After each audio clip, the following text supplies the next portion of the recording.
한동훈이 메뚜기처럼 시도 때도 없이 아무 말이나 뱉어내고 있습니다. 왜 그럴까 생각해보면 단순합니다. 2020년과 달리 대통령 지지율이 형편없는 상황에서는 국민의힘이 위성정당을 낸다 하여 국민의힘의 안정된 비례의석을 보장해 주지 못하기 때문이고, 비례정당이 총선 이후에 다른 마음을 먹고 국민의힘의 흡수를 거부할 경우 답이 없기 때문입니다. 국민의힘에서는 민주당이 결국에는 석패율이 빠진 광역형 비례대표제나 병립형에 합의할 것이라 생각했을 것입니다. 이재명 대표가 5.18 묘역에서 현행 선거제인 준연동형 비례대표제를 유지한다고 발표하자 몹시 당황하는 모습을 보이면서 연일 이재명 대표를 때리고 있습니다. 어느 정도 깐족거리면서 침을 튀기는지 잠시 보겠습니다. 기자님, 제가 물어볼게요. 당장 연동제 어떻게 하는지 저한테 설명할 수 있어요? 세 줄로? 너무 복잡해요. 저도 못하겠어요. 공당의 대표가 선거제에 대해서 설명을 못하는 건 선거제에 대해서 공부하지 못한 한동훈 자신을 탓해야 합니다. 그렇다면 민주당이 얘기했다시피 국민들은 몰라도 된다? 국민들이 몰라도 되는 선거가 어디 있습니까? 민주당은 국민들이 몰라도 된다는 이야기를 한 적이 없습니다. 허위사실 유포입니다. 이런 것은 그냥 선거법 위반으로 고발해야 합니다. 그리고 국민들이 어려워하면 풀어서 설명해줘야 하는 것이 정치권에서 해야 할 일입니다. 민주당은 선거를 자기들끼리만 치려고 합니까? 이건 또 무슨 개소리랍니까? 개소리라는 걸 알면 이런 말 못했을 것입니다. 어제도 말씀드렸다시피 여기 제가 한번 여쭤보겠습니다. 연동형 산식 아시는 분 계세요? 민주당도 모를 거죠? 국민도 모를 겁니다. 왜 그렇게 해야 됩니까?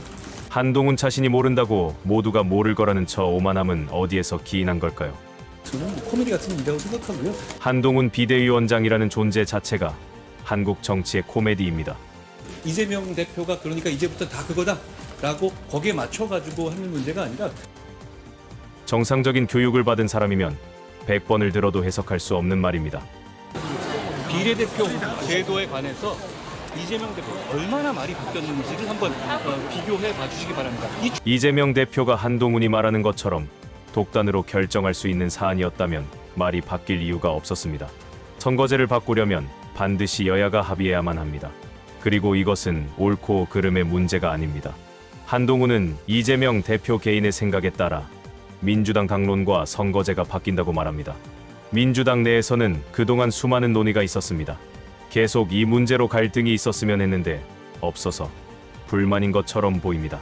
중요한 선거 제도가 이재명 대표의 마음에 달려있다는 게 말이 됩니까? 국민들이 모두 이재명 대표가 마음을 바꾸면 거기에 따라야 되는 겁니까? 이건 민주주의가 아닙니다. 정치인 이재명으로서 주장은 그런 권한이나 환경이 주어졌을 때 실행하겠다는 주장이고, 공당의 대표로서 이재명은 다양한 의견이 대립하는 환경에서 최선의 선택을 해야만 하는 대표로서 책무가 있습니다.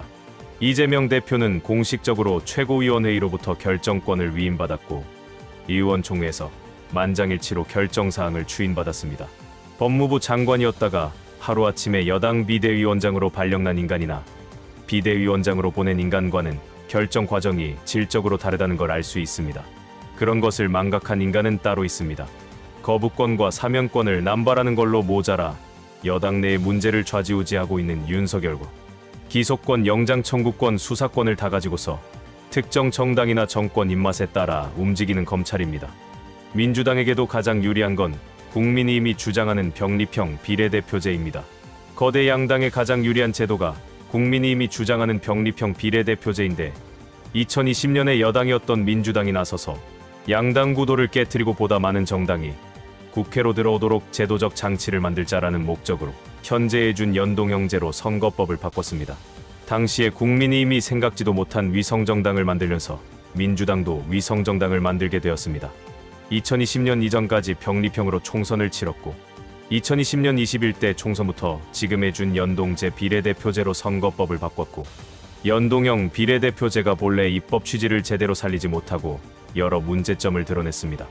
총선을 앞두고 선거법을 연동형이나 석패율이 포함된 광역 비례대표제로 국민의힘과 개정 논의를 시도했지만 병립형 회기 말고는 국민의힘이 모든 방안에 반대하여 2024년에도 선거법을 연동형이나 광역별 비례대표제로 바꾸지 못하고 준연동형제로 시행하게 되었습니다. 민주당과 국민의힘이 모두 가져갈 수 있는 병립형으로 민주당이 합의해 주지 않았다고 한동훈이 지금 저토록 방방 뜨는 것입니다. 국민의힘은 병립형 외에 어떤 수정안도 낸 적이 없고 민주당이 제시하는 다른 선거제는 모두 논의 자체를 거부했습니다. 총선에서 위성정당 금지가 법으로 보장되지 않는 한 입법부인 국회에서 야권이 다수당을 차지하지 못하면 윤석열 정권의 입법 폭주를 견제할 수 없다는 절박함은 현실이었습니다.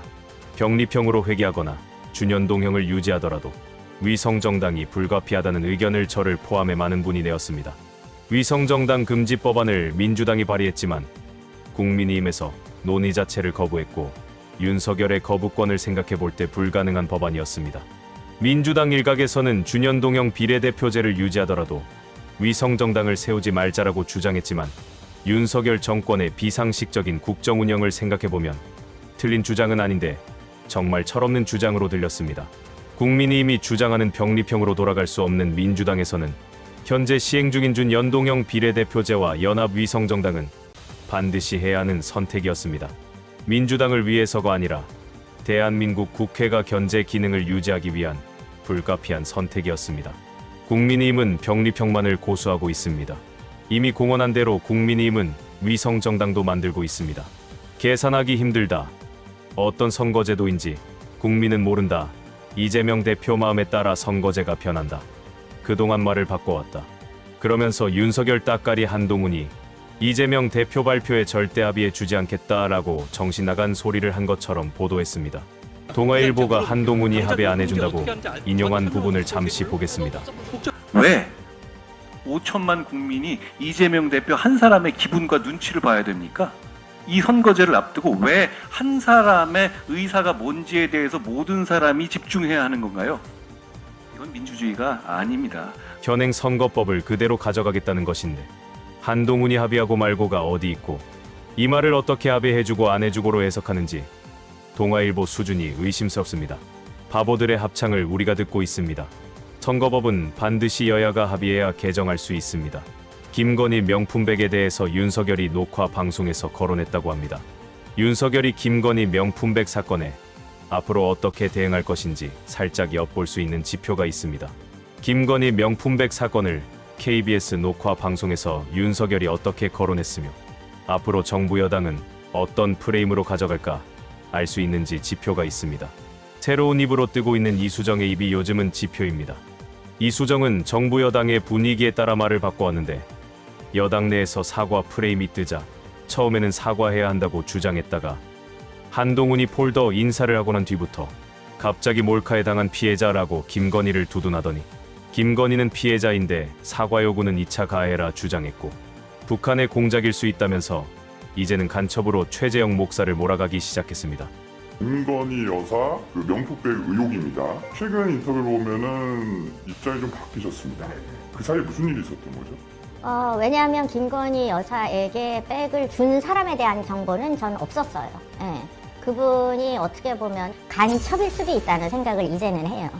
그러면 간첩에 의하여 덫에 빠진 사람에게만 사과 요구를 하는 게 그게 공정한 일이냐? 그럼 간첩을 검거하여 앞으로 북한 지령에 의한 간첩 소행이라고 몰고 가려는 것으로 보입니다. 아마도 국정원에서 작품을 만들기 위해서 고군분투하고 있지 않을까 미루어 짐작해봅니다. 명품백이나 화장품이면 언제든 대통령 부인을 만날 수 있고 주요 행사에서 대통령에게 초청받을 수도 있고 원하면 김건희 추천으로 고위직도 제안받을 수 있었던 간첩이 고작해서 몰카 하나 터뜨리고 자폭한다는 발상이 참으로 이수정의 수준을 말해줍니다. 오늘 영상은 여기까지입니다. 시청해주신 여러분 고맙습니다.